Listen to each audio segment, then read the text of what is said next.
Mega digital news, న్యాయం కోసం ప్రతి అక్షరం, న్యాయం కోసం ప్రతి అడుగు. ఏలూరు జిల్లా కున్నూరు మండలం ఊటబోరు గ్రామంలో మంగళవారం ఉదయం వడకం వెంకట్రావు భార్య పార్వతి ఇంట్లో అకస్మాత్తుగా అగ్ని ప్రమాదం సంభవించింది. ఇంట్లో వారి గర్భిణీ కోడలు మరియు చిన్నారి ఉన్న సమయంలో మంటలు చెలరేగాయి. గ్రామస్తుల తక్షణ స్పందన వల్ల కోడలు మరియు చిన్నారిని సురక్షితంగా బయటకు తీసుకొచ్చారు. అయితే ఇంట్లో వంట సామాగ్రి, బట్టలు, గ్యాస్ సిలిండర్ అన్నీ దగ్ధమయ్యాయి. ప్రస్తుతం వడకం వెంకట్రావు వారి కుటుంబం తీవ్ర ఆర్థిక ఇబ్బందుల్లో ఉంది.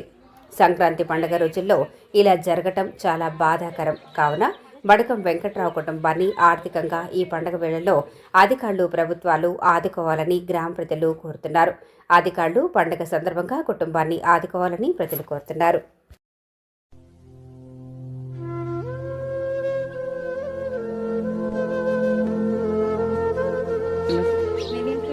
మా పాపను పట్టుకొని కానీ ఎవరు ఉండలేదు. నా పరిస్థితి తెలుసుకొని ఊళ్ళో వాళ్ళందరూ షేకేస్తే అందరూ వచ్చి మంటలు ఆరిపినారు. బట్టలు, గ్యాస్ అవన్నీ కాలిపోయినాయి. నేను పొలంలో పనిచేస్తుండగా ఈ యొక్క అగ్ని ప్రమాదం వల్ల ఈ ఇల్లు కాడని చూశాను. సడన్గా నేను ఊరికి వచ్చేసి మేము మా గ్రామస్తులందరూ కలిసి ఈ అగ్ని ప్రమాదాన్ని మేము అవడం జరిగింది. ఈ యొక్క అగ్ని ప్రమాదంలో ఈ యొక్క ఇల్లులో ఉన్న ప్రతి వస్తువు కాలిపోయింది. బట్టలతో సహా అన్ని కాలిపోవడం బట్టి వీళ్ళు చాలా బాధపడుతున్నారు. కాబట్టి గ్రామస్తుల సహకారంతో మేము అడుగుతుంది ఏంటంటే ప్రభుత్వాన్ని ఏదైనా ఆర్థికమైన సహాయాన్ని అందించాలని కోరుతున్నాను. గ్రామస్తులమండి, మేము పండగ సీజన్ కాబట్టి అందరం ఇంటికాడే ఉండవలసిన బట్టి మేము ఇది చూడగలిగాం. ఇంటి పక్కనే మాది గర్భిణీ స్త్రీ పాపను పట్టుకోలోనే పండుకొని ఉందామా.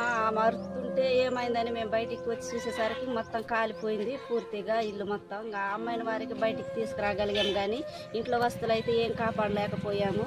దయగలి గవర్నమెంట్ దీన్ని చూసి వీళ్ళకి ఏదైనా ఆర్థిక సహాయం చేస్తారని మేము మనస్ఫూర్తిగా కోరుకుంటున్నాం గవర్నమెంట్ని.